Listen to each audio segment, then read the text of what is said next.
أنا العبد الذي كسب الذنوب وصدته الأماني أن يتوب.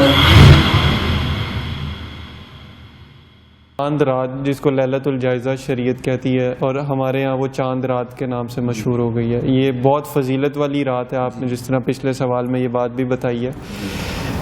اس میں کیا کرنا چاہیے اور جو ہم کر رہے ہیں ان میں کیا کوئی مماثلت ہے؟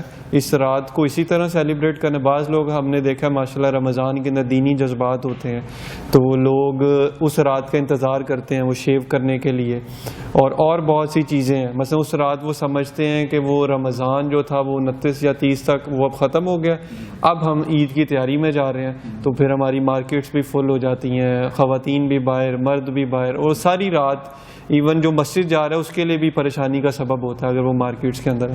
اس کو کس طرح ہمیں لے کے چلنا چاہیے اور جو ابھی ہم جو کر رہے ہیں اس کے بارے میں دین ہمارا کیا کہتا ہے؟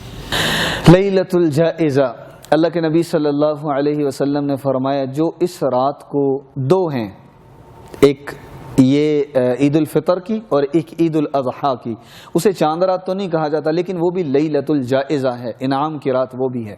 ان دونوں راتوں کے بارے میں اللہ کے نبی صلی اللہ علیہ وسلم نے فرمایا کہ جو ان راتوں کو جاگے گا, قیام کرے گا, تلاوت کرے گا, یعنی جو ان راتوں کو زندہ کرے گا, اللہ اس دن اس کے دل کو مردہ ہونے سے بچائیں گے جس دن بہت سارے دل جو ہیں وہ مردہ ہو جائیں گے. یعنی قیامت کے دن اللہ رب العزت انہیں حفاظت فرمائیں گے ان کی. اور دوسری بات یہ کہ رمضان کے بعد اب یہ رات آنے والی ہے, پورے رمضان کا دار و مدار, پورے رمضان کے اعمال کا انعام اس ایک رات میں ملنا ہے. اور مجھ سے کچھ دن پہلے ایک صاحب نے سوال پوچھا کہ مولانا اتنی کوشش ہوتی ہے دین کی, اتنے وعظ ہو رہے ہیں, نصیحتیں ہو رہی ہیں, تبلیغ ہو رہی ہے, دعوت ہو رہی ہے, تصنیف ہو رہی ہے, تالیف ہو رہی ہے, اتنی محنت ہو رہی ہے, پھر بھی لوگوں کے حالات بدلتے ہوئے کیوں نہیں نظر آتے؟ تو میں نے کہا جی آسان سا اس کا تو جواب ہے کہ مقابلہ ہے.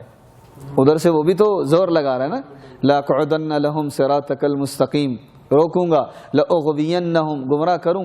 وہ اپنا زور لگائے گا, ادھر سے بھی زور تو لگے گا لیکن ادھر سے بھی زور لگے گا, تو یہ مقابلہ چلتا رہے.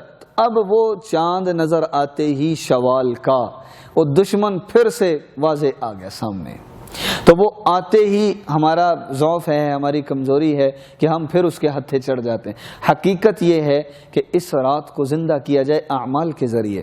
بہت سارے لوگ ہم نے ایسے دیکھے کہ جو اس رات کو بھی مسجد میں گزارا, گھروں میں بھی اگر اہتمام کیا جائے یا مساجد میں اہتمام کیا جائے تو 4 اعمال ہیں, رات کے 4 اعمال ہیں جو نبی کریم صلی اللہ علیہ وسلم اور صحابہ کرام رضی اللہ عنہ اجمعین کے زمانے میں یہ 4 اعمال تھے. ایک لمبی رکعت پڑھنا, نماز قیام لمبا کرنا, پھر اس کے بعد دیکھ کر تلاوت کرنا, پھر اللہ کا ذکر کرنا, اور پھر لمبی لمبی دعائیں مانگنا. تو اس رات کے 4 حصے کیے جائیں, ان 4 اعمال میں اس رات کو گزارا جائے تاکہ ایسا نہ ہو کہ رمضان کے گزرتے ہی پھر میں انہی کاموں میں پھر سے جا کے مشغول ہو جاؤں جو نام فرمانی والے ہیں, اور میرے لیے یہ انعام کی رات میرا انعام رہ جائے پھر اس مزدور جیسا کہ جو محنت تو بہت کر کے گیا لیکن اپنی اجرت چھوڑ گیا. پورا رمضان روزے بھی رکھے, سحری بھی جاگا, تراوی بھی پڑھی, نوافل بھی پڑھے, نمازیں بھی پڑھی, تلاوت بھی کی, لیکن جس رات کو انعام ملنا پورے رمضان کا چھوڑ کے چلا گیا. تو اپنا انعام خود چھوڑ کے جا رہے ہیں. تو اس لیے بہتر یہ ہے کہ اور جو کچھ آج کل ہو رہا ہے یہ ہماری غفلت ہے, یہ ہماری کوتاہی ہے. ہمیں ایسا نہیں کرنا چاہیے. اللہ کو راضی کرنا ہے, اللہ کو خوش کرنا, اور یہ رات بڑی اہم رات ہے اس اعتبار سے کہ اس رات میں نافرمانی سے بچنا چاہیے اور دوسروں تک بھی یہ بات پہنچانی چاہیے کہ مجھے اس رات کو چاند رات نہیں بنانا جو ہم نے بنا دیا ہوا ہے کہ یہ چاند رات ہے. تو چاند رات کی خوشی تو یہ ہے کہ اللہ پورے رمضان کو قبول فرما لے اور اگلا رمضان بھی ہمیں عطا فرما دے, اور جو کوتاہیاں ہوئیں اللہ اسے معاف فرما دے.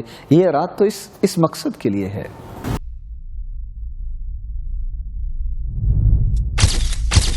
Message TV. This is your channel. This is your channel.